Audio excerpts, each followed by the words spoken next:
నేనండే మా ఆవిడికేం చెప్పను, నేనే చేస్తాను అన్నీని అన్నవాడు ధూర్తుడు. భార్యకి చెప్పాలి, అది గౌరవం. నీ జీవిత భాగస్వామి, నీ ఆత్మ, నీ ఊపిరి.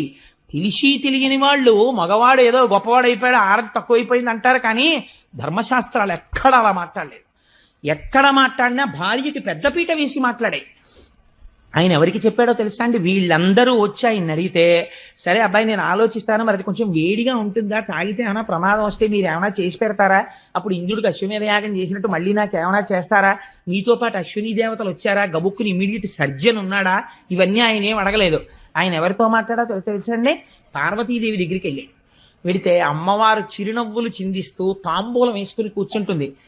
ఇంట్లో ఉన్నటువంటి స్త్రీ గృహిణి మధ్యాహ్నం భర్త భోజనం అయిపోయిన తర్వాత తాంబూలం వేసుకు కూర్చుంటే ఆ ఇంటికి ఐశ్వర్యం, సంతానాభివృద్ధి, మహాపతి